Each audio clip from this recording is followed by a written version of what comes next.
iyada oo fiidiyoow TikTok ah iska duubaysa ayay dhimatay.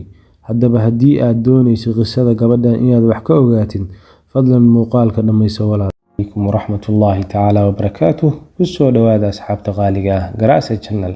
Haddii ay tahay markii ugu horeysay ee uu kusoo gaaray muuqaalkan, fadlan channelka subscribe saaro, gambaleelkana furo, like iyo share waa inoo dhiirigelin si aan u helno asxaab sida adiga oo kale u qiimo badan. Sidaad mowduuca muuqaalkaba aad kusoo aragteen, waxa aynu uga hadlaynay gabadhii iyadoo prank sameynaysa si live ah u geeriyootay, caalamkana qabsatay sanadkii 2020. Haddaba maxay tahay sababta geerida gabadhan ka dambeysay? Haddaba intaanan muuqaalka aanan u gudagelin, horta yay tahay gabadhan? Gabadhan ayaa lagu magacaabaa Arlene Martinez. Waxa ayna dhalatay sanadku markuu ahaa 1999 bishii Sebtembar, kuna dhalatay gobol lagu magacaabo Chihuahua dhaca koonfur galbeed dalka Mexico. Haddaba gabadhan ayaa markii ay dhimanaysay da'deedu jirtay 20 sano. Hadda sanadkan aanu joogno da'deedu waxay ahaan lahayd 22 sano jir. Gabadhan waxay ahayd hooyo single mother ah oo haysata hal gabar ah. Xogaheeda shakhsiyadeedna xog intaas dheeraadi ka ah cidna kama hayso.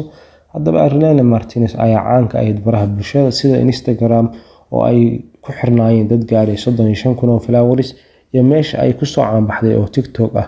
Sidaan wada ognahay baraha bulshada dadka isticmaala dadna wanaag bay ku soo gudbiyaan, dadna xumaan, halka dadka qaar ay waxyaabo waali ah oo aysan maskaxdu qaadan karin ay ku soo gudbiyaan.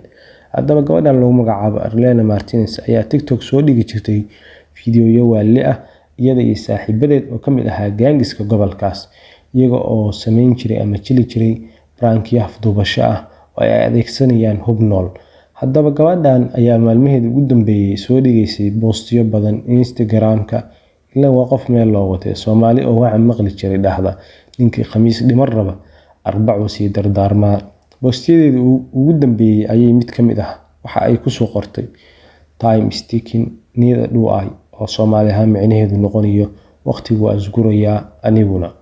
Haddaba sidii caadada u ahayd, gabadhan iyo saaxiibadeed ayaa ku ballansanaa in ay maalin Jimcaha bishii Oktoobar 2 sanadkii 2020 ay fiidiyoow prank afduubasho ku jilayaan sameeyaan, kadibna baraha bulshada ay soo dhigaan.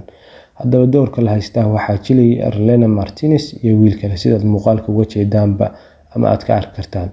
Nimankuna ay iska dhigayeen niman xoog ku haysta, qorina uu madax ka saarnaa gabadha, halka wiilka ay biskood madaxa uga hayaan.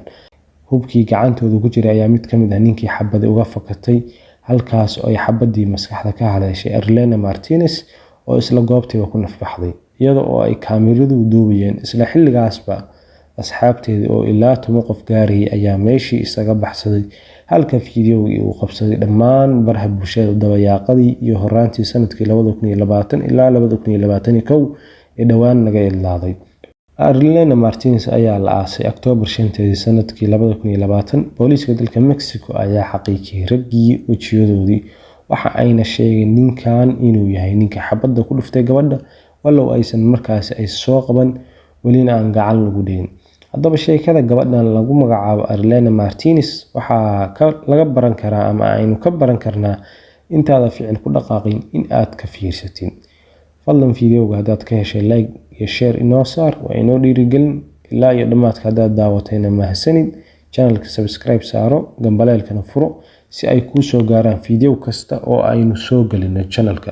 Mahadsanidin asxaab.